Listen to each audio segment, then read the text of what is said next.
Começou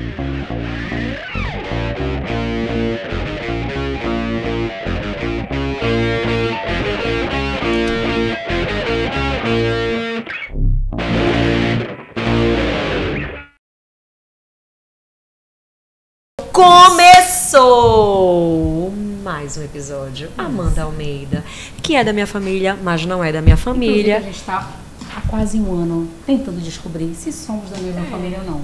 E nós hoje estamos pilhadésimas, não é, amiga? Nossa, hoje porque tá rolando... chegando o final do ano. Inclusive, é o mês do meu aniversário, eu fico muito feliz. Isso aí. Sempre. Nossa, adoro. Nossa, já está Como na minha agenda. Eu chego assim, animada em todos os lugares. Bora. Inclusive, por favor, ninguém conta o que tem aqui, nem tem câmera aqui em cima. Não. Pode contar. É por isso então que está rolando essa animação. Nossa, chama super energia. Agora eu tô entendendo. A água daqui é água sempre aqui. A água, é isso aí. Emoção, né? Aqui no Moás de Café, nosso ponto de encontro. Tudo onde tudo começou. Inclusive, café delicioso. Bora lá. Aproveita, manda logo para os amigos, inimigos, conhecidos, desconhecidos, qualquer pessoa. Encaminha, porque com certeza esse papo aqui vai fazer diferença na sua vida. Esse papo vai. Senta. Pessoas especiais aqui. E anota. Então, senta e anota. Hoje vai ser para arrebentar. Eu e a Carol, assim, nós estamos... Porque é sexta. A gente grava na sexta, mas você está nos assistindo na quarta. 19h30. Mas a nossa animação é de sexta. De sexta porque está começando o final de semana. E terminando a semana. Ai, é maravilhoso. A gente sempre tem uma animação diferente. E as pessoas falam, sexta-feira, balada. Essa aqui é a nossa balada. Essa é a nossa balada. E a gente ama essa balada dia de sexta. Né? Já começa sempre o dia... Sempre a base de... Nem sei. Moás de Café. A Carol, eu vou falar. Ela não... por favor... Alguma loja aí pode nos patrocinar, porque ela não sabe tomar, ela se baba toda, ela mancha a caneca toda. Sublime Afeto, por ela favor. Quer que eu tome, que eu use um batom mate. Assim. Ela quer que eu tome e use batom mate, mas eu já falei pra ela que eu vou fazer o desafio. A gente vai fazer ao vivo. Amiga, a gente vai fazer ao vivo. Eu vou trazer um batom, outro fazer ao vivo. Toma o café, Amanda. Quer dizer, toma o drink, toma a água, não sei. A Carol, ela enfim, sempre dá um spoiler podre, ela fala. Toma o que tem aqui dentro. Vai lá, toma um café. Agora bora ver como é que vai ficar essa caneca. Eu quero ver como é que vai ficar. Se ela tem o poder pra ela, sinceramente, como é que ela beija? Ela deve deixar uma boca de palhaço, o pobrezinho do Bruno. Abafa. De tanto que transfere. Como vocês podem ver, eu sofro bullying aqui neste lugar. É, porque todo episódio, ou ela tá tossindo. Bullying. Ela baba. Bullying. Né? Agora, aumentou o bullying. Agora eu dei. Bullying. É um problema. Bullying. Mas enfim, vamos agradecer aos nossos parceiros, que é assim, nesse clima, nessa energia. Sublime Afeto, que traz as nossas canecas especiais e personalizadas que nossos convidados amam. Também tem garrafa, presentes, né? Brindes, tudo. Pra sua empresa, que vocês imaginam. Pra você, pra sua família. E a gente vem pra cá, claro, Moage, nosso ponto de encontro. Se você ainda não conhece, não veio tomar café, a gente sempre traz gente nova aqui. Para conhecer, porque aqui o negócio é especial. Inclusive, nosso convidado de hoje já chegou pedindo café. Inclusive, nossos bastidores estão bombando, vieram conhecer o porque café. Esse próximo, nós estamos nos ensaiando para ao vivo. Calma, nós estamos nos ensaiando para ao vivo. Mas antes de chegar aqui, a gente passa sempre no Fescova, claro, para ficar sempre bem as lindas. Isso aí. E vamos, né, amiga? Porque não temos mais tempo a perder. Então, se você ainda não convidou, convida, compartilha, comenta, se inscreve, fala aqui quem você quer. Nós passamos dos 1000 inscritos no YouTube. 1000 inscritos agora no os YouTube. YouTubers. Se você ainda não inscreveu, se inscreve aqui, porque agora é o canal das YouTubers. É isso aí. Muito bem. A gente começou. Então, eu quero anunciar, porque assim, esse convidado, de verdade, assim, é um convidado que deixa meu coração 5 horas aqui agora com ele. 5 horas, anotem. Ele deixa meu coração vibrando, é com muita honra, respeito. Eu tenho respeito por esse ser humano. Eu digo, toda pessoa no planeta tem que conhecer um ser humano desse, como essa pessoa é, e o que ele representa para mim também. É uma pessoa incrível, tem uma história incrível. E eu não sei se ele é contador, procurador, sócio, e vai contar aí uma história investidor, super investidor, estudioso, filósofo, muito assim, acho realmente até meio psicólogo. Ele já me perguntou algumas coisas aqui. Gente, ele já chegou fazendo entrevista, não foi? Entrevista não esperava menos. Eu não esperava menos dele. Mas eu me saio bem. Eu me saio bem, sempre. sempre, claro. Que eu vocês respondo estão logo. agora? Bora, que a gente chama pessoas especiais. Sandoval! Seja Seja Obrigada. bem-vindo, amigo Por estar querido. Que honra Agradeço. me receber aqui, viu? A gente fala pra caramba. Ah, eu sei disso. Só para mostrar o seguinte. Também sou sagitariano. Qual é teu dia? 4. Meu dia 19. Ai, Então eu sou mais na é base. mais na base, né? Eu já sou O quase... primeiro decanato, né? O segundo. Tá, segundo decanato. É, já. então, Então tá Né? centrado. Eu assim, ó, eu sempre gostei de estudar muito. Não pode alguém me descrever tanto sem me conhecer. Então, lógico que isso tem uma influência. Não tem como desconsiderar isso. Tu entende de signo? Hein? Tu entende de signo? Um bocado. Então, vou te dizer, bora ver se tu entendes quem eu sou. Meu signo é de Sagitário, meu ascendente é Escorpião Ai. e minha lua é em Leão. Ai. Sou o quê? Eu vou te falar. Eu tenho autoestima full, né? Muito forte, muito forte. Entendeu? Eu só quero saber o seguinte, tem um momento que o ascendente começa a dominar.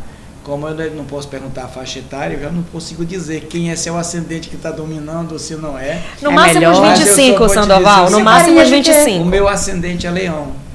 Nós estamos, Olha, nós estamos Eu sou conectados. gêmeos, eu sou gêmeos na... Nós estamos conectados. Agora, deixa eu te falar uma coisa. Tenho carinho de quê, querido? De anjo. Tá bem. Olha, Sandoval, palmas, que eu já tô gostando desse quiz. Também. É quase um quiz. Eu pensei que ia ser uma filosofia, agora já Porque ele estamos tá aqui. invertendo o negócio. Mas é porque vocês não conhecem o professor Sandoval Silva. E vem aqui contar muitas coisas. Quem é Sandoval? Olha, essa é uma pergunta bem profunda, parece simples, né? Bora logo brindar, então. É. Muito profundo. É, exato. Começa... Eu acredito que eu poderia começar de uma forma mais simples, porque já que ela é psicóloga, a gente dá muita conta de bactérias e vírus na microbiologia que infecta a nossa fisiologia e a gente fica patológico, ou seja, doente. Uma patologia. E a gente, não vocês tem são essa demais percepção. esse negócio hoje. E a gente não tem essa percepção psicologicamente falando. Não tem mesmo.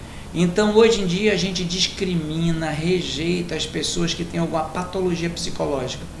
Eu costumo dizer que a fase que nós estamos agora pós-Covid, e quem disse isso foi o Conselho Federal de Psiquiatria, que nós estamos realmente passando um problema muito sério. Nunca tanta gente falou em tanta doença, em tanta morte hoje.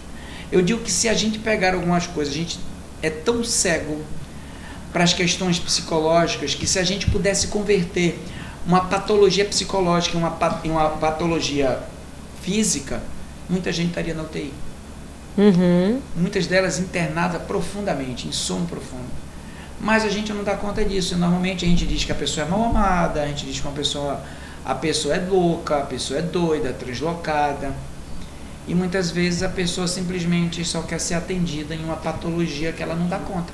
Como não dá conta com febre, com dor de cabeça, com dor de barriga, qualquer desarranjo fisiológico que a gente tem como patologia. Ou só tem uma necessidade de se sentir reconhecida, né?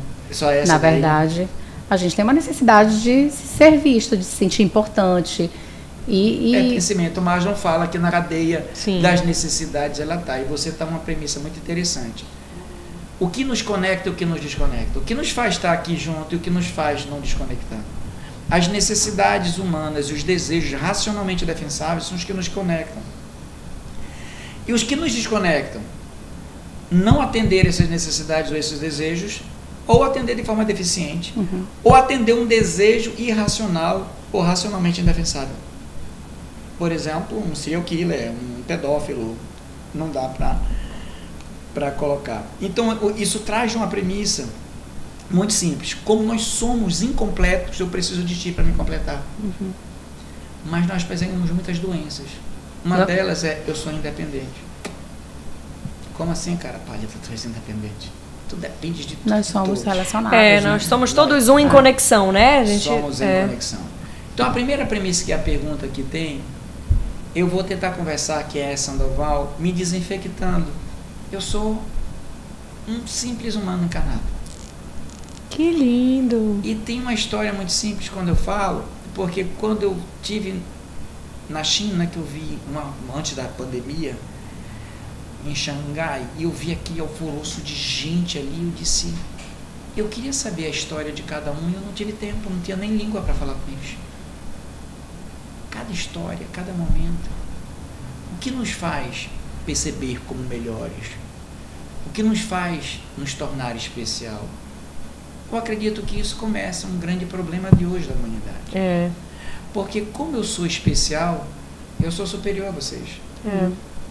E como eu sou superior a vocês, eu vou me revelar assim. Então, como eu me revelo e como vocês me percebem, já começa uma desconexão. Já começa uma desconexão. E eu me frustro. Sim. E tem muita gente que entra em depressão profunda, porque não consegue perceber que o eu percebido pelo outro não é igual o eu que eu me percebo. E isso traz frustrações em muita gente. Eu acho que esse teu... Quem sou eu, né? Eu sou eu. Eu sou Sandoval. Aí o que acontece? Eu não vou dizer quem sou eu. Sim. Mas eu vou te dizer alguns sinais que me fazem acreditar que eu sou um viajante na vida. Meu nome é Sandoval por influência do meu avô materno. Depois eu descobri que tinha vários Sandovais assim dos meus ancestrais, até o octavô, nonavô, decavô, tem Sandoval pelo meio. Mas meu nome era para ser Pedro. Por que meu nome seria para ser Pedro? Porque a minha mãe estava passando algum problema muito forte com meu pai, que estava se lançando da política e tudo mais, pelos idos de 67, 68. E ela teria feito uma promessa com a divindade, com Deus, todo mundo muito católico, de que viria alguém para que ajudasse, para saísse. Então, se você tem uma ideia, eu nasci em Patos, na Paraíba, que seria chamado capital do sertão nordestino. Não chove. E nós morávamos em um sítio que da BR era aproximadamente 3 léguas. Uma légua são 6 km e 600 metros. 6 km, 18 km. Que andar num sol daquele dali não teria como colocar. E ela teria pedido isso daí.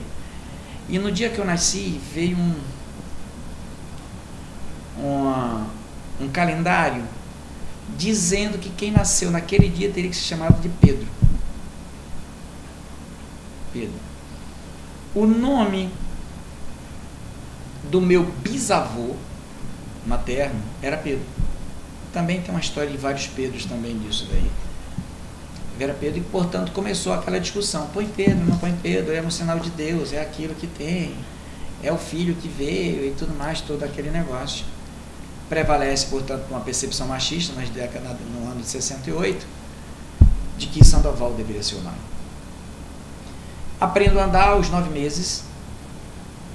Então, eu aprendo em 68, então eu aprendo a andar. No ano de 69, 70, eu já sabia andar. A primeira fogueira de São Pedro, eu me jogo nela. E nossa, eu me queimo. Queimou mesmo? Eu não conhecia essa história, não.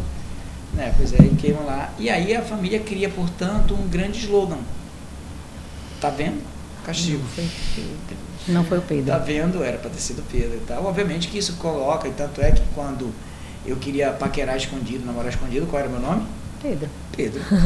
Tua mãe não chamava de Pedro? Não chamava de Pedro, mas essa história era contada assim, corriqueiramente. Corriqueiramente era para ser chamado de Pedro, era Pedro. Meu filho, por sinal, nasceu em 29 de junho. Como é o nome dele? Pedro. Lindo, rapaz, incrível. 29 de junho. Uma das coisas que me intrigava muito, porque eu sempre quis buscar razões, por que Pedro em dezembro, sem junho? Nada a ver. Nada a ver. Depois eu fui verificar e estudar calendários. O calendário gregoriano católico termina dia 23 de novembro. Tanto é que tem a missa do Advento. Por quê? Porque dia 24 de dezembro Jesus Cristo nasce, segundo essa crença. Ora, portanto, se vocês prestarem atenção, quantos apóstolos Jesus teve? Iniciais, quantos apóstolos? 12. 12. Quantos signos são?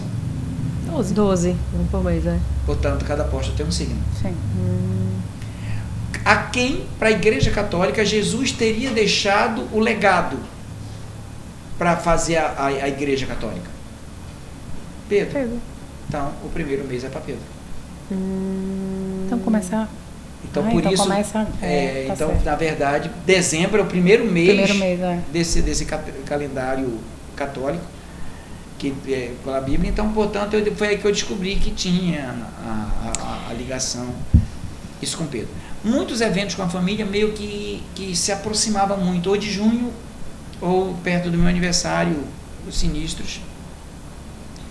E isso fez, por exemplo, dar origem, na primeira vez que teve alguma coisa com a família, porque quem era a nossa família? Nós era família de agricultor. Meu pai vende as terras lá, compra um F4000, financia outro F4000, em 82 vem para cá, porque de 79 a 82 foi uma grande seca, todo mundo no Nordeste ia para São Paulo, e minha mãe disse, não quero ir, eu quero ir para Belém do Pará. Por que Belém do Pará? Primeiro, porque Belém é o nome da cidade onde Jesus nasceu. Eles não tinham parente nada aqui? Tinha parente. não em Belém, mas tinha parente do meu pai muito distante, tinha em Orém. Tá. Não tinha no Pará, né? Era Pará, mas assim, de ouvir falar, por isso que minha mãe sabia daqui do Pará. E aí ela disse, e por quê? Porque lá chove. Olha só. Então a nossa vinda E pra chove. cá, chove. E chove. Que bom que chove. É porque é bem diferente do universo que vocês estavam, né? Mas eles vieram, tu vieste logo com eles ou tu ficaste lá estudando? E aí o que acontece? Eu, por exemplo, comecei, a minha mãe, a gente morava num sítio. Tu tinhas quantos anos? Nessa época que tu 13. estás falando aí? Tu tinhas 13 anos. Quando vocês vieram pra cá, Belém? tinha 13 anos. Quantos de vocês são? Nós éramos 10. É interessante porque tu és um muito estudioso bom, né? até hoje, né, Sandoval? Sandoval é um dos caras mais estudiosos que eu conheço. Quem já teve a oportunidade de ir, né? Eu já tive esse presente de poder estar lá na casa dele, livro, e a gente senta 10 minutos, tu não sai com menos de 3 horas conversando. A gente ainda não falou Não. quase nada. Eu sou Vai sagitariano, passar careca. 2 horas aqui. E aí, mas assim, isso vem contigo até hoje. E tu vem de uma família que os teus irmãos não tiveram essa oportunidade de estudar, mas tu desde criança querias e buscavas e... O que acontece? Tinha algumas coisas muito interessantes lá no Nordeste. Primeiro, disseram que pra gente ser macho, tinha que tomar uma meiota de cachaça. Cara, eu tomei aquele negócio, eu rasgando tudo. E aí não era pra fazer careta. Eu nunca fui de me esconder. Eu digo, esse negócio é ruim. Então... Eu tinha uns 3 anos, 4 anos, sei lá. Gente! Sério? Aquele negócio rasgando. Aí disseram que eu tinha que tomar um trago de um charuto. Mas criança? Era. Aquele negócio ardia mais ainda.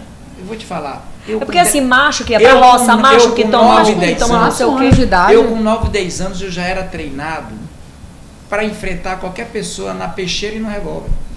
É mesmo, já era, lá no Nordeste era algo muito, naquela época era algo muito forte.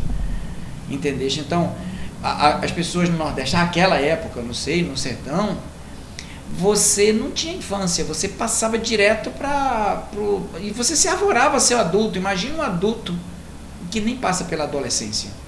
É um adulto meio babacudinho, né? Meio maluco. E aí, obviamente, teria que ter muita violência, não tem como. Muito imaturo, né? Hein? Muito imaturo. Demais. Não, acho que... Porque não vive o processo, nem né? começaria a maturidade. Algo assim, é realmente uma imaturidade profunda.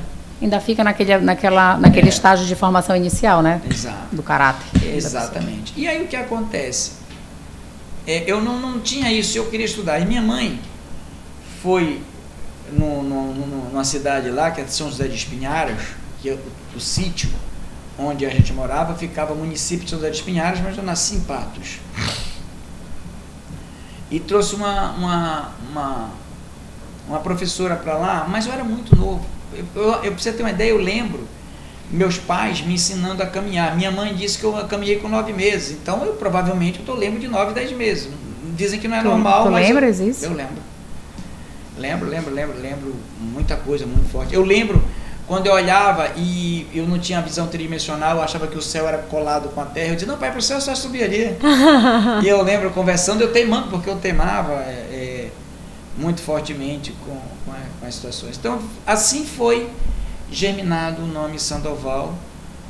E assim a história com Pedro e Sandoval veio, que hoje deu uma ideia de que a família, quando eu tive a ideia de colocar, a primeira ideia, como foi o primeiro momento, pelos idos de 1990 e alguma coisa, que a família quis negociar com uma coisa, eu disse, rapaz, Já tem tanta história de castigo de São Pedro por causa disso.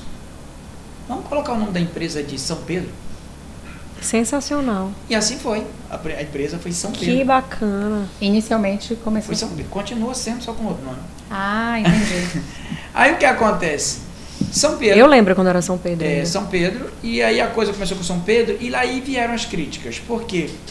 Em 2003, 4, 5, começou o dia de formalização, começou a ter exportação. Primeiro, teve uma crítica dos protestantes dizendo que não queria consumir aquela polpa porque era São Pedro e não acreditava em santo.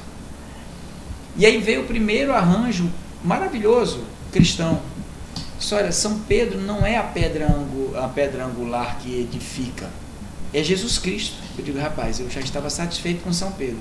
Você me diz que é Jesus, então tá bem-vindo. Tá valendo. Tá valendo. E aí começou as críticas internacionais. Como é que um chinês vai chamar São Pedro? Eu era advogado nessa época. São Pedro, né? São Pedro. São Pedro, né? São Pedro. Pois é. Como é que um japonês vai chamar São Pedro? Como é que um árabe vai chamar São Pedro? Começou a crítica. E aí se contratou na época uma pessoa para fazer um estudo para trazer um nome. E eu lembro que o cara trouxe vários nomes. Um deles eu acho que era Saíssimo, vários nomes, eu não lembro mais deles. E todo mundo todos da família ficaram fantasiados com aqueles nomes. E escolheram um nome. Eu não lembro qual foi o nome que nós escolhemos hoje. Quando escolheram, eu queria fazer uma pergunta que é: quem vai peitar São Pedro? Quem vai pegar Jesus aí, que é uma pedra agora? Quem vai peitar? E a família toda bateu assim e disse: eu não. Então você tem uma missão, você quer? Volte e encontre um São Pedro que fale com o mundo. Gente, sensacional, né? Aí surgiu, aí ele trouxe a ideia da Petros.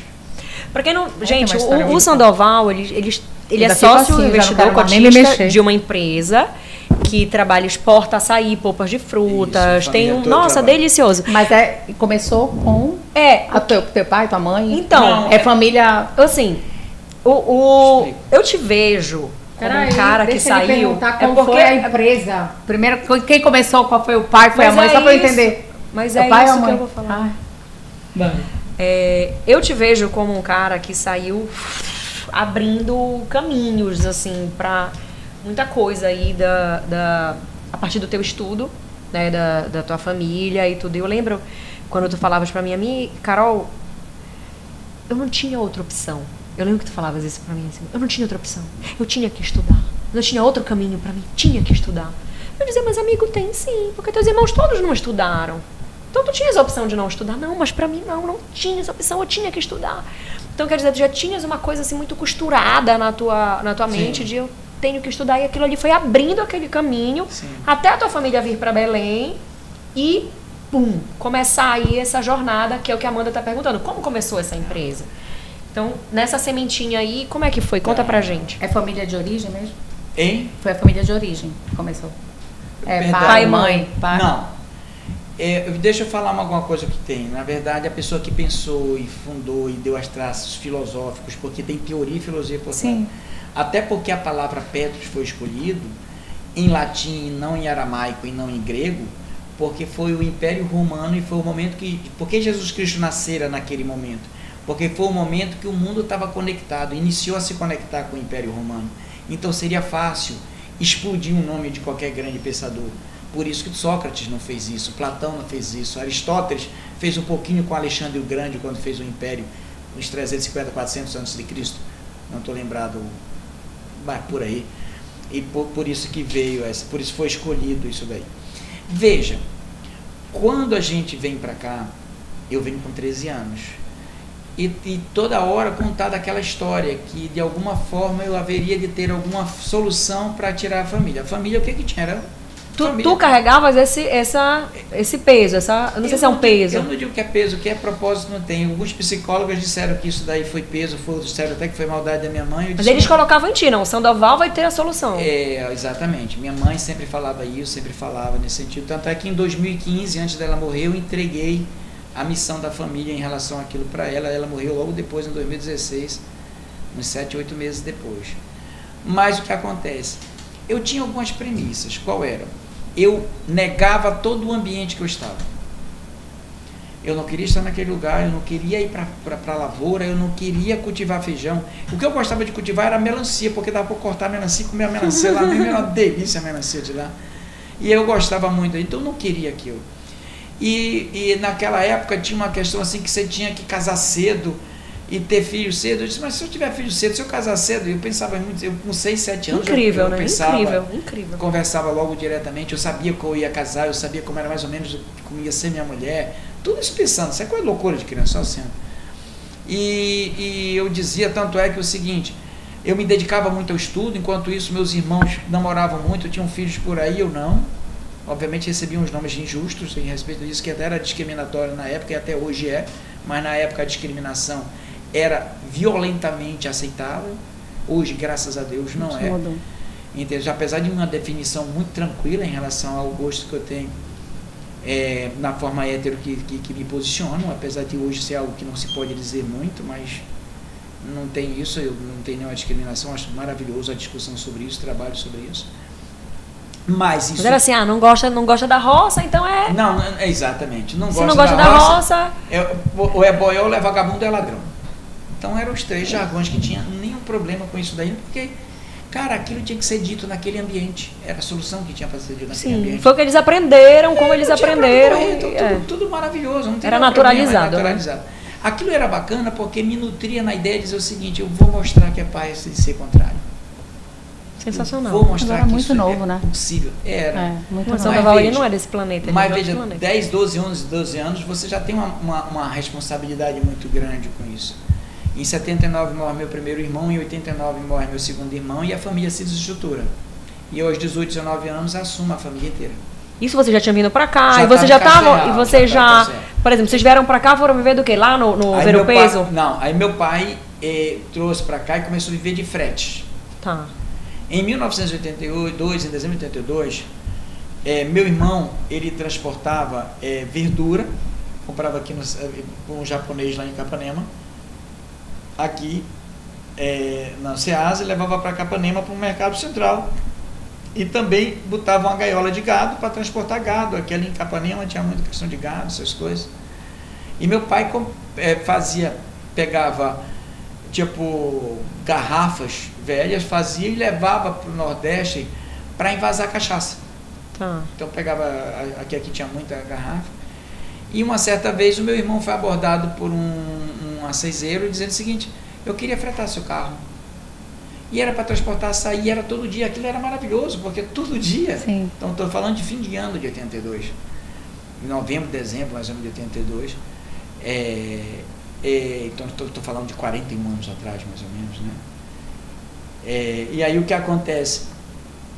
Ele liga para meu pai e diz, olha, vem para cá rápido, que chegou um frete que é todo dia, e eu tenho da segunda e tenho os dias de que meu pai veio as carreiras para cá, continuou fazendo frete, e um belo dia, eu lembro, meu pai chega do Ver o Peso, estaciona um pouco assim funcionando, e acho que era tipo um sábado, por aí assim, e eu lembro que na época era como ele era chamado, Nego Cício, disse, seu Antônio, eu queria lhe dizer que não preciso mais dos seus serviços. Aí ele disse, mas por quê? Ele disse, porque eu malmente estou tirando o frete. E meu pai disse, o que para você não é nada, para mim é tudo. Você poderia me deixar eu continuar comprando e vendendo para só tirar o frete? E ele deixou, e meu pai passou uns 15 dias ainda tirando o frete. E eu comecei a ir com ele para Ver o Peso, porque ele já não tinha, ele não estava mais sendo só um motorista, tinha que comprar e vender. A gente vivia no Ver o Peso, aquele negócio lá. E meu pai nunca mais deixou de ser açaizeiro. Foi nominado de Paraíba do Açaí. E obviamente eu tinha que estudar, mudei meu estudo, por exemplo, à noite. Então, como é que ficava mais ou menos minha vida nesse sentido? Eu estudava à noite. Meu pai chegava mais ou menos com o caminhão por volta de 10 horas da noite, então eu tirava, trocava de roupa, vinha pra cá, a gente vendia pro Ver o Peso, obviamente que não era todo ano, isso era só um período de safra. E aí a gente chegava de volta por volta de 9 horas da manhã, mais ou menos, 10 horas da manhã, 9h30 e tal, dormia até um pouco da tarde, acordava, estudava o resto, ia pra aula e virava o ciclo. para colocar. Então, o que que tinha? O que tinha na premissa é que, para mim, o estudo era a saída. Minha família não tinha estudo. O que era que eu queria que a minha família fizesse? Estudasse. E eu fiz um esforço muito grande de fazer com que minha irmã fizesse nível superior, estudasse, meus sobrinhos. Então, naquela época, eu com 18, 19 anos, já assumi toda a família e virei assim meu imperadorzinho, porque eu dizia o seguinte, vai estudar. E eu botava nota, e se não tirasse menos nota do que tal nota, apanhava. E apanhava bolinho mesmo na época e tal. E se não fizer isso, se não fizer aquilo, se não fizer isso, se não fizer aquilo. E você já tinha um negócio? Não, ainda tinha um negócio de estar para frete. Ainda estava nesse... Estava ainda nisso, então 19 anos mais ou menos. Até que um certo dia, existe um fenômeno aqui na Feira do Açaí chamado tampa. O que é tampa? É excesso de oferta. Então tem muito açaí no Ver o Peso e não tem tanta gente para comprar. Então é tampa, você tem que jogar açaí fora. E um dia, lá pelo ano de 1995, 6 mais ou menos, meu pai teve uma grande tampa e meu pai era muito atrevido, comprava muito açaí e ia jogar fora. E a gente se une, a família, pegou as baiucas de açaí, eu sustentei minha faculdade com baiuca de açaí, todo mundo com baiuca. Nós reunimos e resolvemos passar um dia inteiro processando açaí. E nós botamos para congelar na Gelar. Eu acho que na época tinha nascido na Dolemos, uma coisa chamada Gelar. Sim. E ali começou um sonho de montar uma empresa. Gente. Que era o das polpas, né? Que era a polpa. Mas ali começou ali. E quando a gente se estrutura, porque começa coisa muito informal, eu passo em um concurso público em 93. Isso já como contador? Como contador. Em 93. Eu passei no vestibular em 88, me formei em 91. Aí fui convidado pelo curso Morgado, que na época era, não sei se vocês conhecem, já ouviram falar, que Morgado era famosíssimo. Sim. Eu fui ser professor num concurso que era para o Tribunal de Contas do Estado. E como é que eu fui? Eu, muito amigo da Carol, a Carol Lobato, uma amicíssima que eu tenho até hoje, mas a gente não tem mais contato porque ela está morando fora daqui. Ela era a sobrinha do Morgado e faltou um professor de contabilidade para lá. Eu tinha dado aula para freira em Castanhal, porque eu sofri um acidente e eu fui lá para dar aula de contabilidade para a feira e acho muito engraçado, e vale a pena até contar isso, que elas estavam reprovadas e eu não estava conseguindo ensinar para ela a diferença de receita e despesa. E custo, eu não sabia isso. Não, olha, se você compra isso aqui por 100, isso aqui é o custo. Se você vende por 150, isso é a receita. A diferença entre eles é o lucro. Falando uma coisa mais ou menos assim, não entendeu. E eu parei aquele momento assim, eu estava acidentado, assim, eu disse, Pai Celestial, me ajuda. Aí eu olhei para eles, o que vocês estão fazendo aqui? Eu disse, não estou num convento. Eu disse, está certo. Convite, você dá um convite para quê? Porque eu acredito nas graças de Deus. Eu disse, e você se sente sacrificada por estar aqui? Ele disse, sente. Pô, teu sacrifício é a despesa, a graça de Deus é a receita. Você entende? Gente! Maravilhoso. Sensacional. Entendi. É porque, na verdade, você vai para a realidade da pessoa, né? E a outra tirou 8. Que legal! Eu fiquei assim. E eu fui convidado a Carol foi convidada para dar aula no curso Morgado. E na época eu teria sido condecorado como o aluno destaque do curso de Ciências Contábeis. Ele disse, olha, eu não vou dar aula, tio, mas eu tenho uma pessoa que daria. E eu comecei a dar aula no Morgado. E lá no meio uma pessoa que era minha aluna disse o seguinte, por que tu não faz o concurso? Eu disse, mas não seria antiético? Claro que não. Aí eu comecei a ser professor e aluno do Morgado. Fiz o concurso, passei no Tribunal de Contas do Estado, em primeiro lugar, e comecei isso. E o que acontece? Eu era contador de algumas empresas e eu vivia com 2 salários mínimos. Teve uma feira que eu pedi o meu pai para que ficasse com os domingos da feira. E aí a gente ganhou, eu e minha irmã Elismar, nós ganhamos em dinheiro que eu comprei um apartamento na Natália Lins. Sim. Natália Lins. E eu precisava de um salário mínimo, na época era R$60, que era $60, R$1, $1 na época. $60 para pagar uma prestação e a outra era para eu viver. Eu vivia isso, então eu fazia focado total, pagava um salário para pagar. Focado. E aí eu fui pro Morgado continuei ganhando um pouco mais que isso, mas o resto eu guardava, R$60 para pagar, R$60 para viver. E eu passei no Tribunal de Contas do Estado e comecei a ganhar R$1.800, quer dizer, eu saí... Nossa! Eu saí... Tu saíste de um salário para... Eu saí de 2 salários mínimos para 30 salários mínimos. Quantos salários eu comecei a gastar? 2.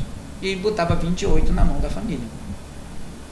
Ah, tu entregava tudo? Na mão da família, para negociar um açaí, para sair, para viver, para tudo mais, e dizendo o seguinte, mas você vai ter que estudar, e botava tudo só para estudar, para estudar.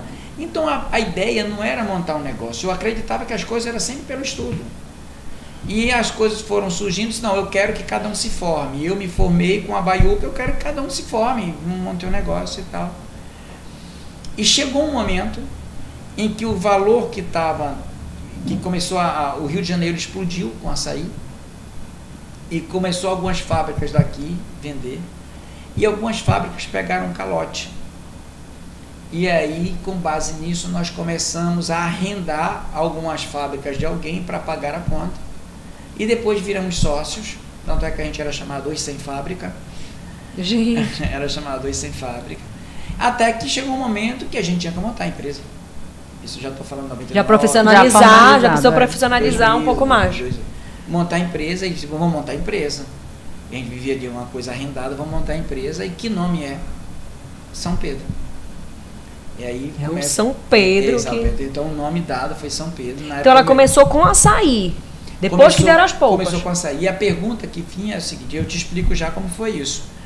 A pergunta que tinha a esse respeito era que meu irmão, que estava imbuído da gente colocar, de fazer um acordo para tentar colocar a família, já seguia o caminho dele sozinho, e o nome da empresa era Santa Helena, entendeste? Também tinha, ele começou um pouco primeiro, que a gente ajudou para colocar, ele começou primeiro, e depois veio São Pedro para colocar. E aí o que acontece? Nós dependíamos de apenas um cliente, que é o Abela Isca, no Rio de Janeiro. Eu disse, olha, se esse cara parar de comprar da gente, acabou. Tá lascado. Lascado, literalmente. E aí começou a ter as ideias de pulverizar. Olha, vamos para outros sabores e tal.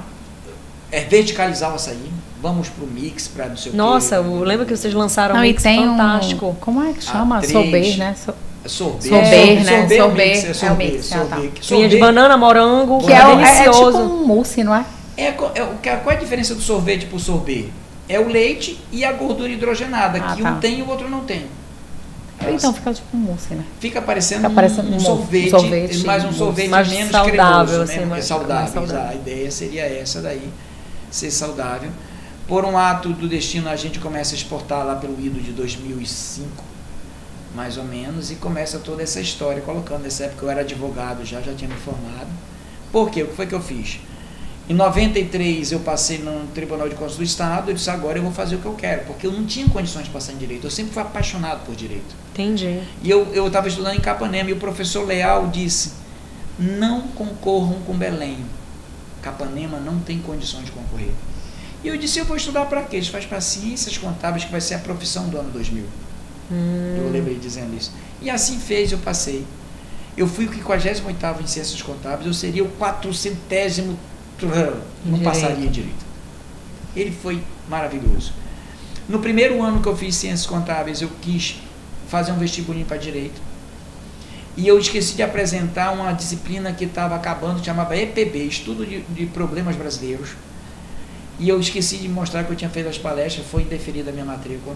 Caramba! Então eu tive que estudar mais um ano de Ciências Contábeis, 2 anos. E aí eu convidei um amigo, o Tasso Joaraguaçu Lima da Silva, que um grande amigo meu que é de Macapá, disse, vamos acelerar o curso? E nós nos formamos em 3 anos e meio, que era de crédito. Então, né, que nós fomos criticados e tal, 3 anos e meio. E fui convidado pelo professor Soler, ex-marido da minha madrinha, Irineia, para fazer dar aula no interior de contabilidade. E a gente... Tu já era um aluno de destaque ali, né, Sandoval? Inclusive fui considerado aluno de destaque do curso de Ciências Contábeis.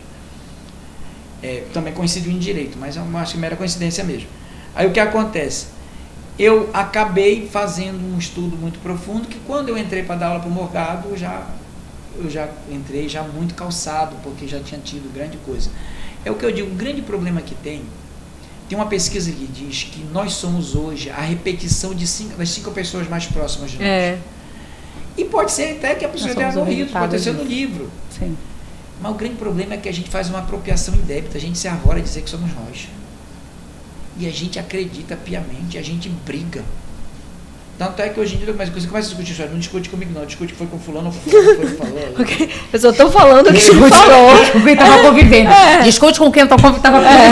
Não pode discutir comigo não, porque eu só estou repassando, não tem muita criação de nada a esse respeito. E algumas coincidências na vida, com algumas ajudas, inclusive de pessoas hoje que não estão muito com a gente, meio que conectou para que a Petros tivesse, por acaso, uma pessoa que veio com a gente quando eu era advogado do Poema, chamada Fernanda Stephanie, ajudou a gente, a Monavi na época teve contato, ajudou na época. Que era o vinho, não, era um suco, né? É uma garrafa. Era uma garrafa de um suco. Monavi era. Que é o seguinte, a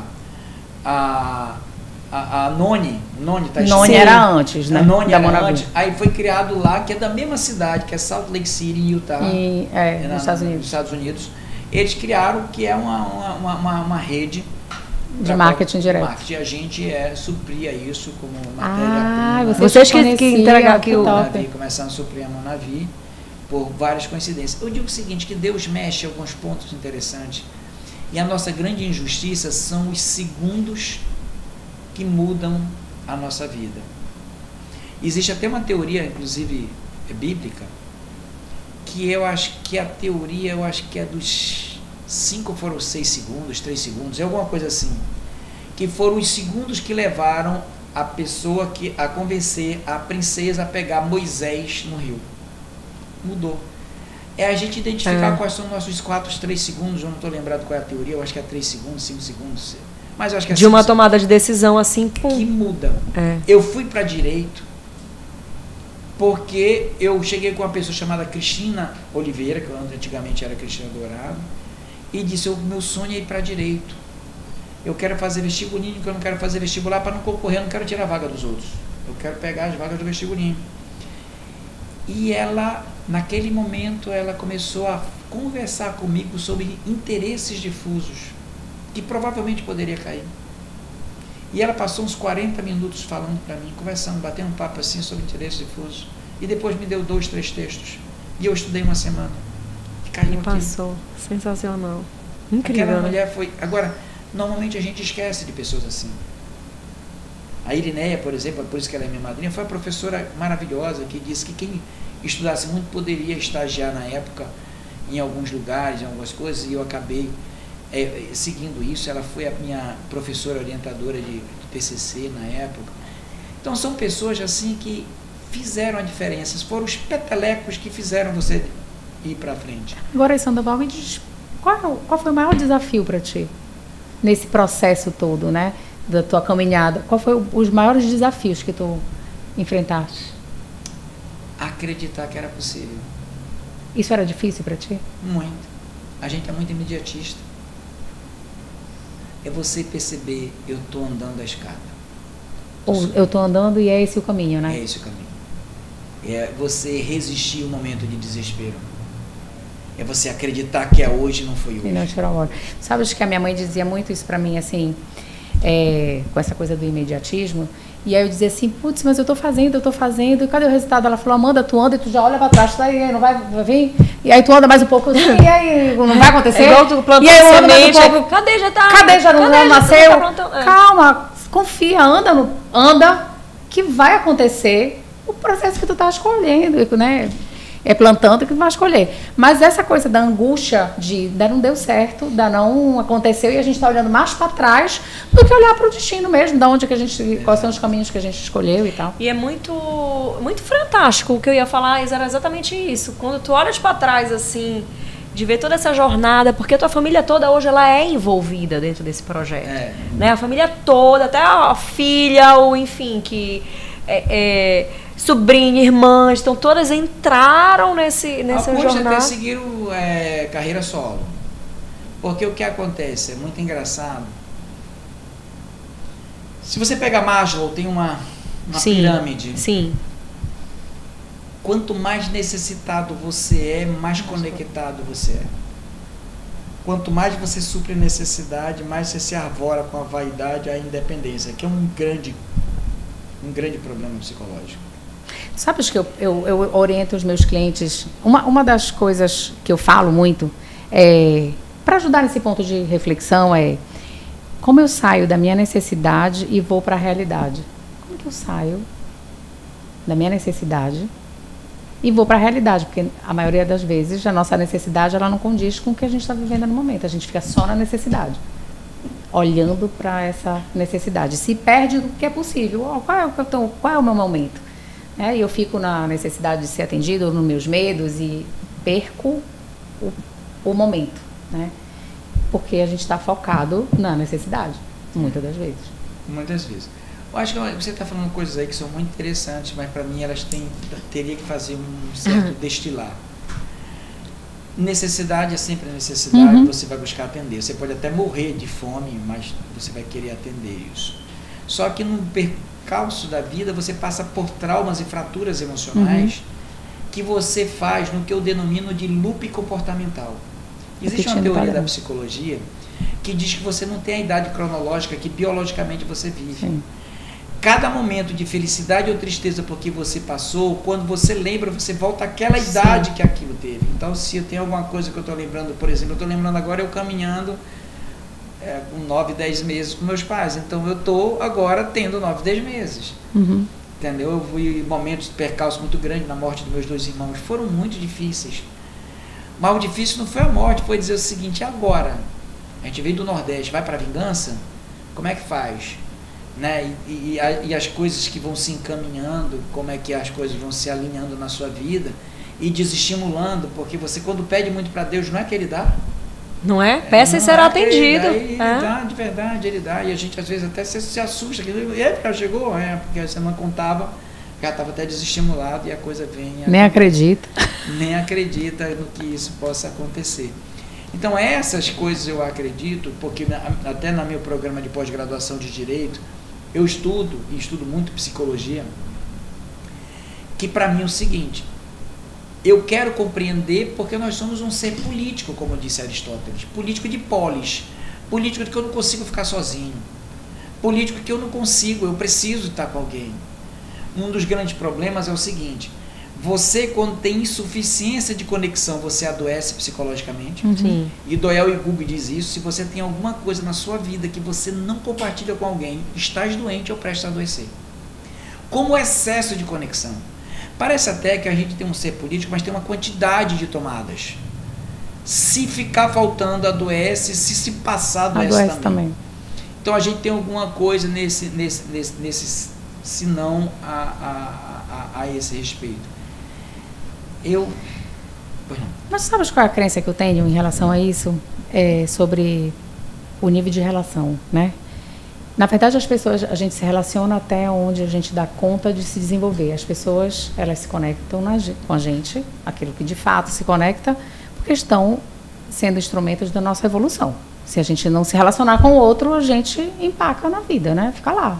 Tá tudo muito bem, não acontece nada, eu também não evoluo. Não transformam as minhas dificuldades e tal, e aí você acaba adoecendo, né?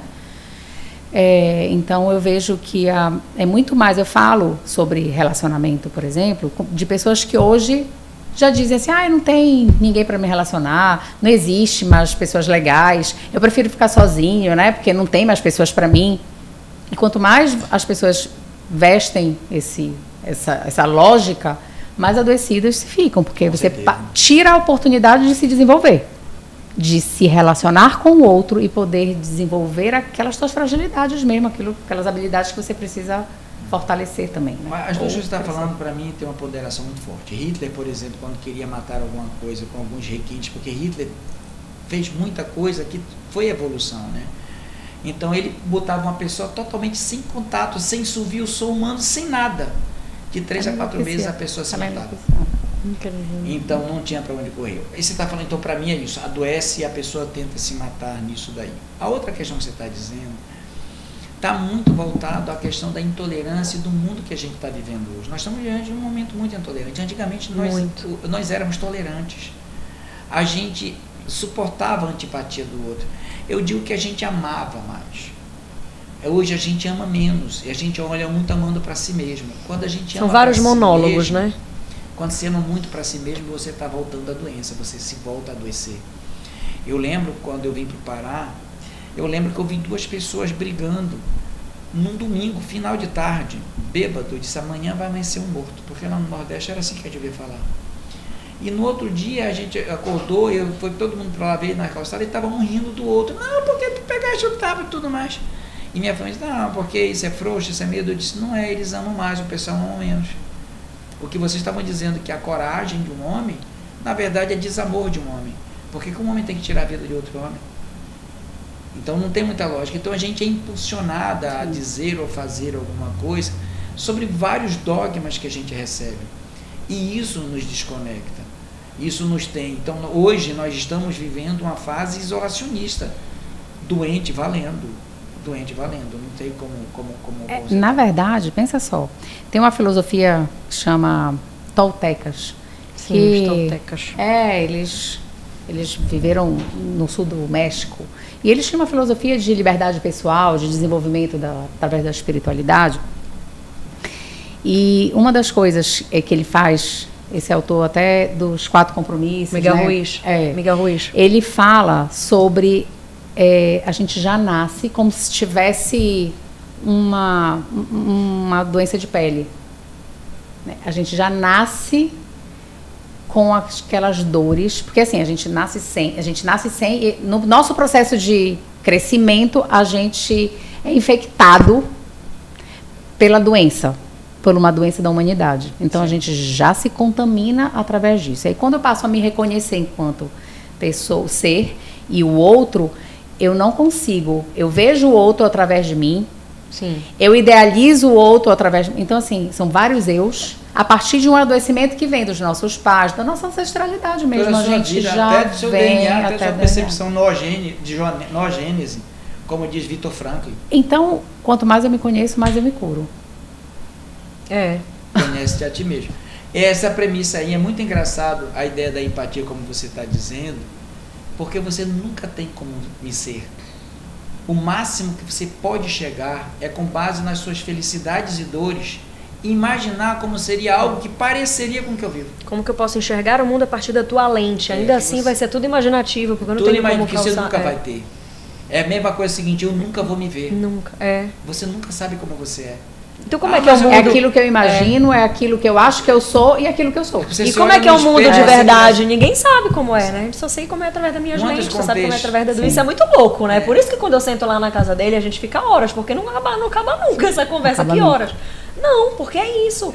Olha, como é que é o mundo na realidade? Eu não sei, eu só sei o mundo através das minhas lentes, através do que eu enxerguei, através do que eu vivi. Acontece? Eu sou um gradualista. É verdade isso que está colocando, você nunca tem como me ser. Sim. Mas você pode ter minha confirmação. As conexões, as interseções de vivências, experiências e sentimentos nos aproximam. A ideia de que você me dá comida e saciar aquela minha dor, eu consigo perceber, porque eu consigo perceber teu alívio. Então, nossa percepção é mais ou menos nesse sentido. Isso é o que deve nos bastar. É uma percepção que vai... A gente não deve entrar no desespero. E foi isso que Freud falou. Olha, o máximo que eu posso chegar é eu desenvolver linhas racionais o suficiente para me desatrelar das minhas dores, para tentar julgar ou olhar como é que ela é ou como é que é a outra pessoa. Que ainda só assim que vai ser sobre a minha interpretação, né? Sempre vai ter a minha interpretação. Do que eu acho que eu sou. Mas gente, é muita filosofia, né? É muita filosofia, mas tem uma coisa que mas é fantástico isso. Veja só, como você não é individual, você é polis, tu me ajudas. E a gente se completa. Sim, porque a gente não precisa enlouquecer por isso. Pra você ter uma ideia, é o seguinte, eu fundei a Petros, trouxe até uma ideia filosófica sobre isso, e segui uma carreira burocrática no serviço público. Como?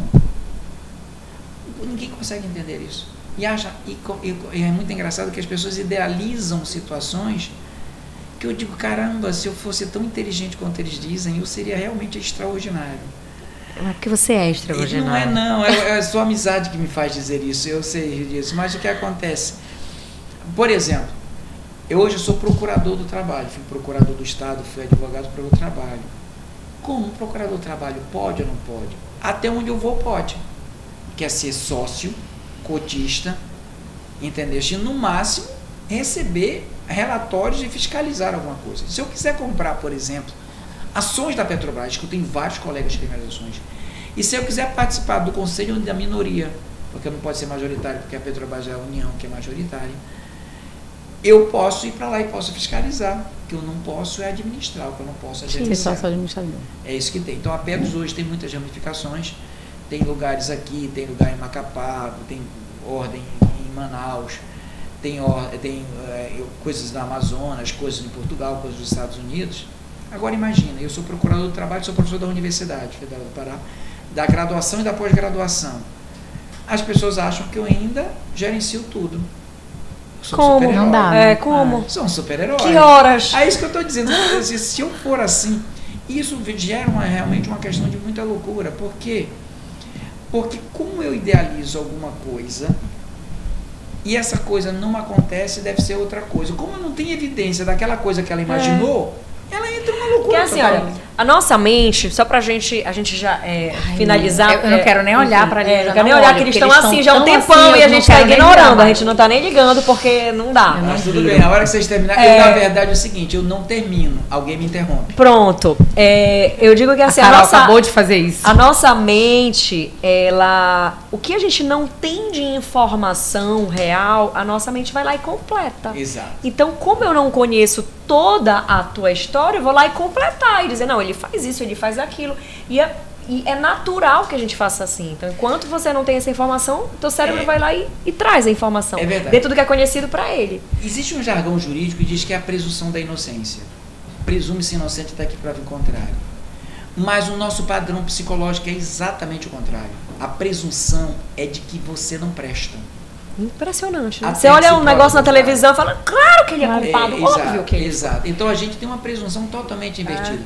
Tanto é que eu falo para as pessoas o seguinte, uma das grandes dificuldades para me entender é não ouvir o que eu estou falando. Porque eu falo exatamente aquilo que eu acho que é. Mas as pessoas, usualmente, elas não acreditam e começam realmente a criar... Questionar, interpretar e alucinar. Eu brinco que essa leitura mental, né, é uma alucinação. Você começa a alucinar. Exatamente. Então, veja só, o que é que eu tenho dito ultimamente, até na linha de pesquisa tem. Eu quero o benefício da dúvida. Da dúvida de quê? De que eu não tenho outra intenção. Só a dúvida. Se você conseguir tirar a tua certeza de que o que eu estou dizendo não é verdade, se você te colocar em dúvida... Se questionar, já tá bom. Se você colocar em dúvida, será... Eu já fico feliz. Porque as pessoas, elas precisam, todo ser humano do planeta, aprender a se questionar e diminuir mais as suas próprias certezas, não é? De tirar as conclusões também. Inclusive, um dos compromissos do Miguel Ruiz é não tire conclusões precipitadas. Mas o quinto compromisso é esse, o poder da dúvida. Gente, nós estamos muito filósofos, amigo. Olha, eu adoro filosofia, eu adoro psicologia, e eu acredito o seguinte, deixa eu ver uma coisa, eu fiz um podcast sobre filosofia e empreendedorismo, e você falou sobre propósito. Um dos pontos que tem é você começar a ter um jargão onde você começa a descredibilizar. Todo mundo fala em propósito, todo mundo fala em propósito. Isso é uma grande maldade.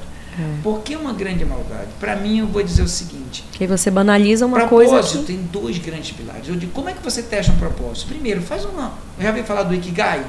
Sim. Mas é o seguinte, faz uma relação do que tu amas. Eu, por exemplo, amo futebol. Queria ser o quê?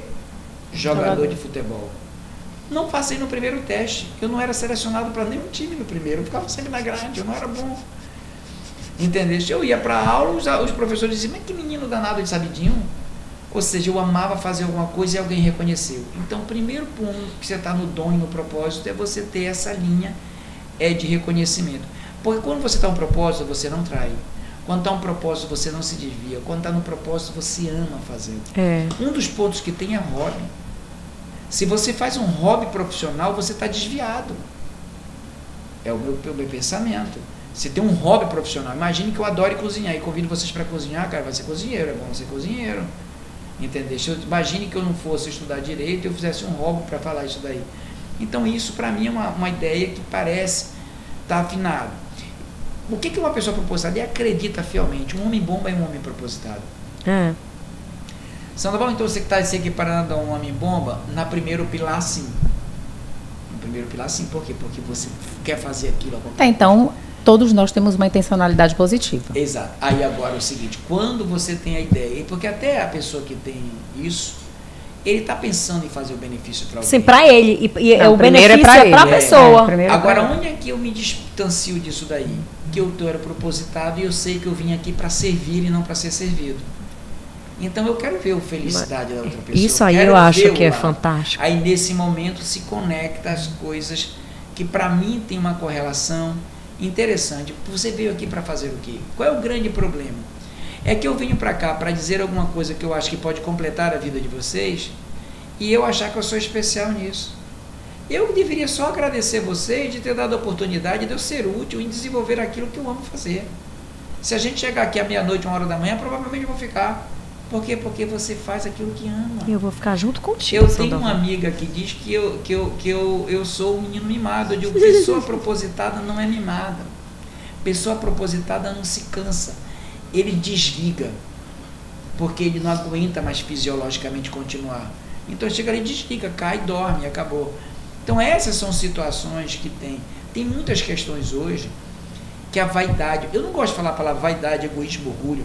Eu gosto de dizer o seguinte, não importa o nome que dá, o livro dos Espíritos diz isso, livro de português, de línguas dizem isso, o verbo é pobre para descrever o fenômeno. Sim. É muito pobre. Sim, é muito limitada, a nossa linguagem então, muito limitada. Eu posso dizer o seguinte, o sentimento que eu tenho que eu sou superior a vocês, essa é a doença. Não importa como você chama. Entendi. Ego, vaidade, orgulho, não importa. Eu querer chamar o holofote para mim e dizer, acabou. Sabe por quê? Nós somos iguais. Quando eu faço você perceber isso, você percebe, você vai me devolver. Que conexão tem essa de eu jogar uma pedra em você, você jogar uma pedra em mim? Porque é espelho, provar né? que você é menor que eu e você querer provar que eu sou menor que você. Aonde a gente vai chegar? Não chega a lugar nenhum. E esse é para mim. Para mim eu tenho 7 pilares de forma muito clara. Primeiro é consciência. Consciência é o ser que mais dói na vida. Eu ter noção da minha insignificância dói desesperadamente. Segundo é quando eu tenho noção da minha consciência, quem tem competência para atender aquilo que eu preciso. Competência tem 2 situações. Ou eu compro feito, ou eu aprendo a fazer. Ou eu contrato uma psicóloga, ou eu vou aprender psicologia. Eu não posso aprender tudo. A outras situações que tem é meu comportamento. Como é que está a minha base comportamental, minhas capacidades, minhas competências comportamentais, que pode anular minha consciência e minha competência. Eu entro num loop de uma patologia psicológica. A outra é minha responsabilidade. Se eu sigo esses 3, eu afino esses 3, eu vou assumir a responsabilidade de atender vocês naquilo que eu posso atender. Com isso, tem 2 grandes padrões morais que para mim circundam a gente. Que para mim qual é? Você atuar de acordo com a teoria da verdade e a teoria da justiça. Se você está fazendo tudo isso com consciência, competência, comportamento e responsabilidade, encara a vida com verdade e justiça, não tem outra saída. Você vai tratar o outro com amor e sabedoria. Que simples lindo. assim. Não precisa Fantástico. nem dizer aquela mensagem, entendeu? Não precisa, já foi. Isso, porque a gente fala para deixar uma mensagem final, mas tu já captaste e deixaste da tua mensagem final antes da gente pedir. Sandoval, é o seguinte, a gente vai precisar de uns 5 podcasts. Geralmente, as pessoas falam, a gente vai convidar você para mais um, fazer o podcast 2, mas assim, contigo não, a gente vai precisar de uns 5, porque realmente eu não a gente nem tem... falar, gente, aqui, só prestando atenção. a gente tava assim, ó. Muito bom. quem dera. Que legal, queremos te agradecer, a tua vinda aqui, quero dizer que, como eu já te falei, e quando eu falo, te acho um ser humano extraordinário, não é sobre ser maior ou menor, é ser, assim, aquela coisa que você veio para esse mundo, a forma com que você enxerga, que a gente senta e conversa e ramifica em 1 milhão de assuntos, sempre de muito aprendizado para mim, muito, assim, de muita reflexão, e é muito rico. Mas sabes que isso aí eu fiquei pensando aqui ao te ouvir, nem todo mundo dá conta. Não, né? Não dá. De trazer isso como uma reflexão, ou como uma troca, ou como para... Infelizmente, a gente ainda vive num mundo de pessoas bem limitadas e que não se dão conta, não é por um desejo ou falta de, mas não se dão conta sobre ter a consciência de que isso pode ser importante. Então, assim, te trazer ou te ouvir para inspirar outras pessoas faz parte muito do nosso repertório, porque é o nosso mundo, né? Não sei se quem está nos ouvindo... Para onde é? Para quem a gente olha quando está falando aí? Para lá. Eu não sei se é esse o mundo, né? Para a gente faz muito sentido, porque, como eu falei, faz parte do nosso repertório. Mas de quem está nos ouvindo, provavelmente algumas pessoas não conseguem alcançar tudo aquilo que a gente falou, enfim, quis inspirar. Porém, te trazer aqui é abrir um pouco essa possibilidade de enxergar de uma outra forma, da gente discutir algo que inspira, que pode trazer outras consciências, outras verdades, outras incertezas, certezas, porque o mundo não tem disso, né? Mas é uma oportunidade de trazer outras possibilidades, infinitas possibilidades, porque a gente, enfim, não sabe, cada um vai pensar de um jeito. Hoje eu postei algo, só para você ter uma ideia do quanto... Eu segui vocês não falaram, eu não te seguiria, eu sou bom de seguir quando me dizem, né? Então, eu postei, fiz um criativo e eu usei a palavra mancada. Sinônimo de gafe, de erro, né?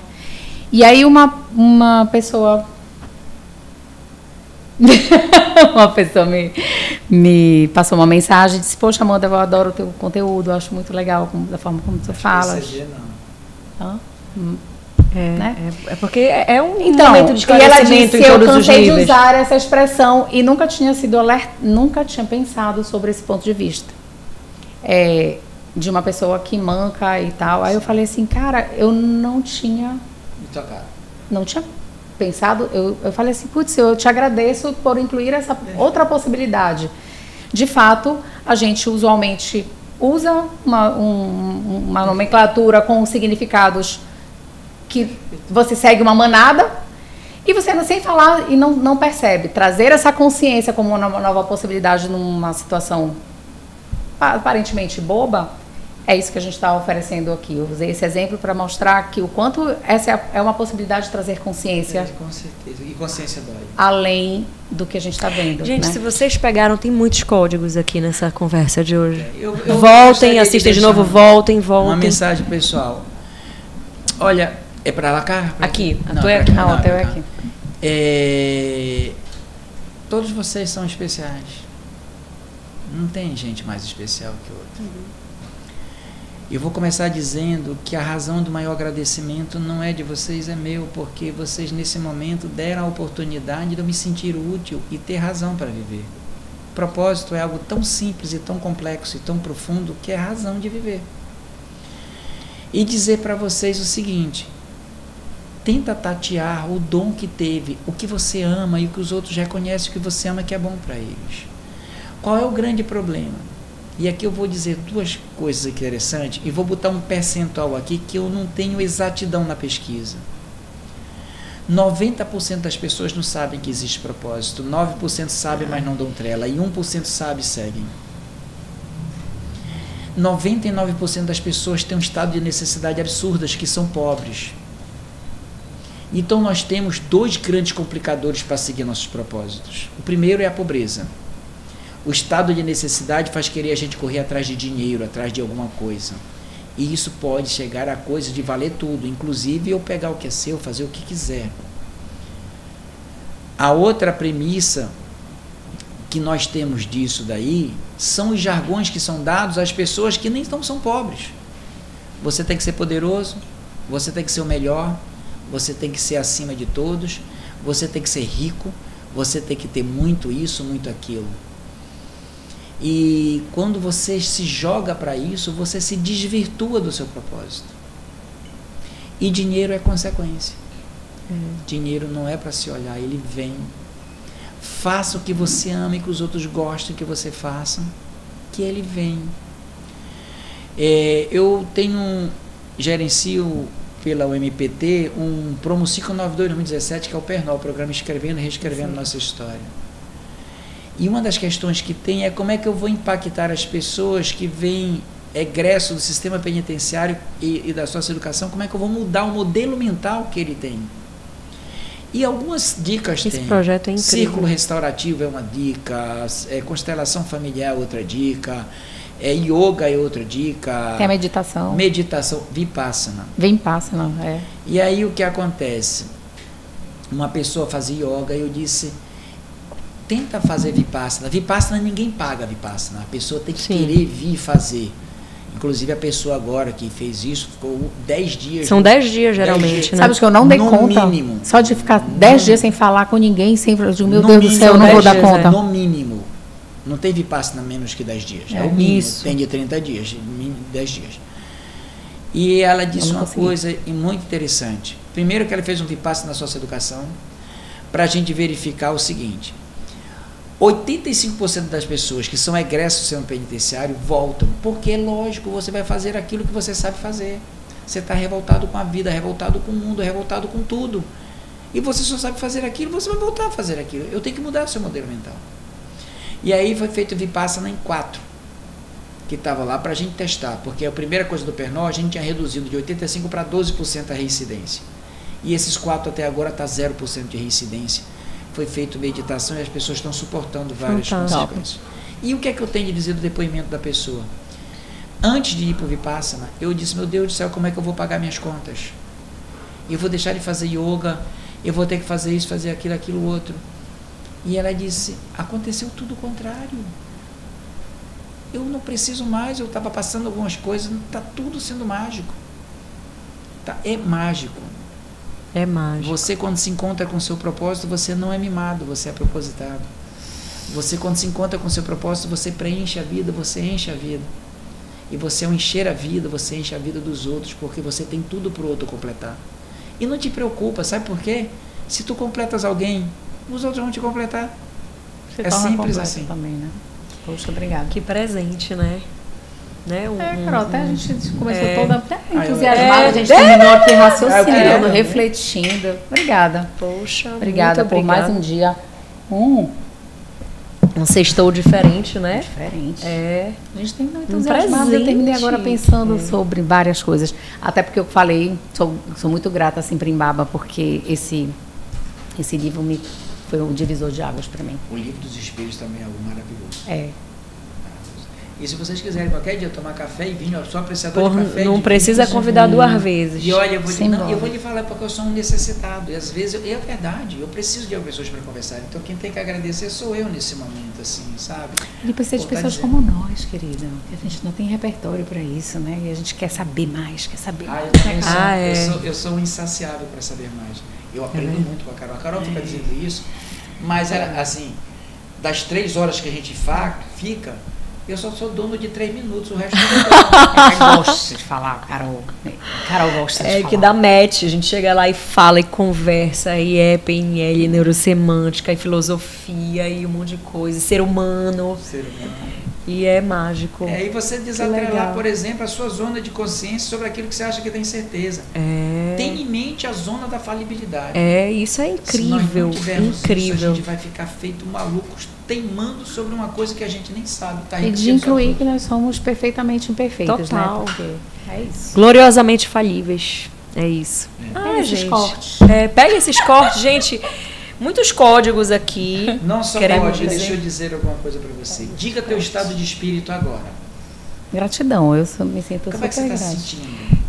Assim, espiritualmente, como é que você diria? Você está se sentindo agora uma pessoa feliz, uma pessoa... Eu estou me sentindo... Eu estou me sentindo presente, leve, assim, sabe? Seu estado de espírito. Isso não se explica. Fazer sentido e ter lógica são coisas diferentes. Eu faço sentido ao te tocar, ao te ver.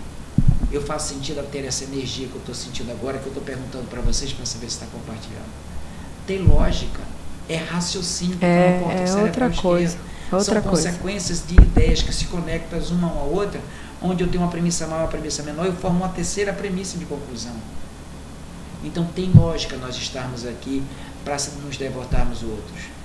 Isso que nós estamos passando tem agora, conexão. O telespectador vai sentir também. Vai. Isso é energia. Tem conexão. Faz sentido. E olha, faz sentido. Isso faz sentido.